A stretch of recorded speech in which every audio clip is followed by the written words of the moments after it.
Saludos, soy el doctor Carlos Velázquez y estoy llegando a la conclusión de una serie titulada 10 cosas que todo creyente debe saber. He tenido el privilegio de estar compartiendo 9 principios, hoy compartiremos el 10º y este es nuestro 11º y último episodio de la serie. Espero que usted, si no la ha podido ver, se comunique con nosotros o a través de estos medios pregunte y pueda ver los anteriores, porque son 10 principios establecidos en la Biblia, la palabra de Dios, el manual del Creador para la criatura, para que cualquier nación que los ponga por práctica prospere y pueda disfrutar de ser una nación bajo Dios, respetando sus leyes. El último principio que tocaremos hoy es un programa de educación controlado por los padres, ayudado por la iglesia, pero independiente del Estado. Ve, este principio es fundamental, porque quien controla la mente de los niños, quien educa a los niños, está desarrollando lo que va a ser el futuro de la nación. El enemigo ha sido muy astuto y en eso ha agarrado mucha ventaja, y por eso es que en la gran mayoría de escuelas y en la gran mayoría de lugares de educación, aún en instituciones cristianas, porque son cristianos los que quieren poner la escuela y hablan de la Biblia y dan algunas enseñanzas, pero los libros de texto siguen siendo humanistas, y de esa manera el enemigo sigue infiltrando la mente de nuestros hijos. Por lo tanto, para rescatar a la familia, para rescatar a nuestros hijos, debemos de aceptar la responsabilidad primero como padres de que es a nosotros a quien Dios nos va a pedir cuentas. Dice en Deuteronomio capítulo 6, versículo 7, hablándole a los padres de la ley, dice Dios: y las repetirás a tus hijos y hablarás de ellas estando en tu casa y andando por el camino y al acostarte y cuando te levantes. Lo que les está diciendo allí no es de que estén hablándole de Biblia a sus hijos conforme van caminando, sino que lo que está refiriéndose ahí es que en la vida cotidiana, en el quehacer diario, los padres debemos de aprovechar las circunstancias para enseñarle a nuestros hijos lo que la Biblia, la palabra de Dios, dice con relación al accidente que hubo porque alguien no respetó la luz, porque alguien iba muy a la carrera, a los cambios de clima debido a esto y de lo otro. En otras palabras, a cualquier momento, en cualquier situación, los padres debemos de conocer los principios de la palabra para poder aplicárselos a los hijos. Y desde luego sí enseñarle los mandamientos de Dios, sí enseñarle la ley de Dios, eso es fundamental. Y en ese aspecto, lo que tenemos que hacer primero es aceptar la responsabilidad de los padres. Y yo sé que algunos dirán: mire, claro que yo quisiera educar a mis hijos, pero yo tengo que trabajar y mi esposa también porque no nos alcanza y todo lo demás. Hay un montón de cosas que yo sé que las circunstancias están en contra de la familia. Pero lo primero que tenemos que hacer es aceptar que es nuestra responsabilidad. Y decirle a Dios: Dios, perdóname, yo sé que es mi responsabilidad, que estos son hijos que tú has puesto en mis manos para que yo los críe, como dice tu palabra, en tus caminos. Anhelo hacerlo, pero las circunstancias como están no me lo permiten. Ilumíname tú, ábreme puertas tú. Y conforme haya, en primer lugar, el reconocimiento de la responsabilidad, Dios va a abrir puertas para que uno pueda cumplir con esos mandamientos.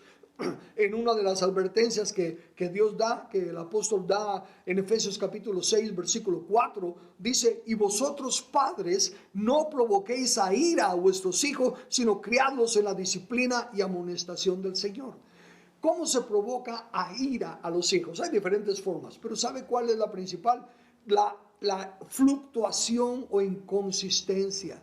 Padres que son flojos, crían malos hijos, pero al menos digamos que estos son fríos.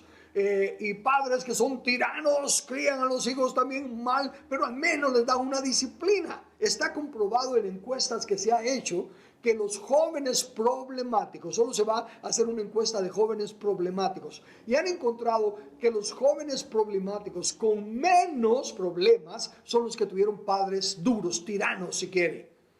Pero tuvieron menos problemas. Los segundos en menos problemas fueron los padres tibios, los que les dejaban pasar todo.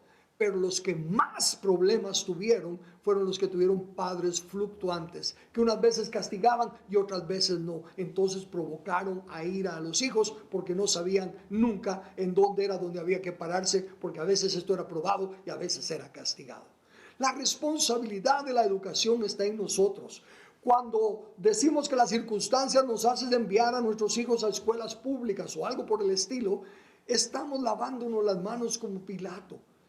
Más vale que los hijos se queden con nosotros. Mire, yo en aquel entonces, cuando me casé, cuando tuvimos nuestros primeros hijos, era joven. Yo había sido un haraganote, así que no me había graduado ni de secundaria, y ya estaba casado, ya tenía mis hijos, y los pusimos en una escuela cristiana. Pero yo sentí que los principios que estaban enseñándole no eran lo que nosotros queríamos, porque ya conocíamos la Biblia. Así que, de acuerdo con mi esposa, lo sacamos de la escuela y le dije, aunque pierdan este año académicamente, se van a quedar en casa y nosotros les vamos a educar principios de vida. Hoy en día ya son hombres y mujeres adultos casados. Pero los principios que les enseñamos de joven, tal como dice la Escritura, instruye al niño en su camino y aun cuando fuere viejo no se apartará de él. Nunca se apartaron de la verdad. Estuvieron bajo la influencia del humanismo en las escuelas, en la universidad y todo, pero nada los cambió de los principios que ya tenían establecidos. Note lo que el señor Webster, el autor del diccionario Webster original, escribió, mejor dicho, porque no lo oí. El fundamento de todo el gobierno libre y de todo orden social debe de ser puesto en familias y en la disciplina de la juventud. Personas jóvenes no solo deben ser proporcionadas de conocimiento, sino que deben ser acostumbradas a la subordinación y estar sujetados a la autoridad y a la influencia de principios buenos. Serviría de poco hacer que los jóvenes entiendan la verdad y los principios correctos, a menos que sean acostumbrados a someterse a ser gobernados por ellos.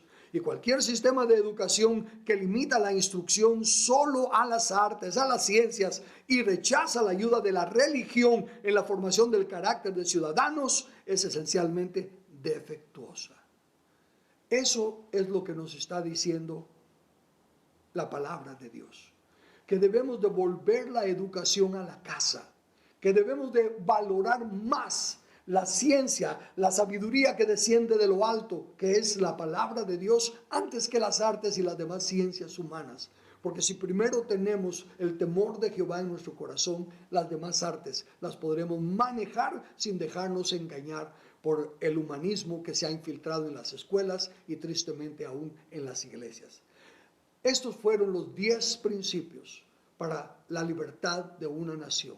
Son principios que están en la Biblia, porque la Biblia no es un libro religioso. La Biblia es el manual del Creador para todas las criaturas, en todas áreas de su vida, para que tengan éxito en su familia, en su trabajo, en su vocación, en su iglesia, pero por sobre todo estos 10 principios para que sean una nación bendecida, aprobada por Dios y sean una nación bajo Dios. Que Dios les bendiga.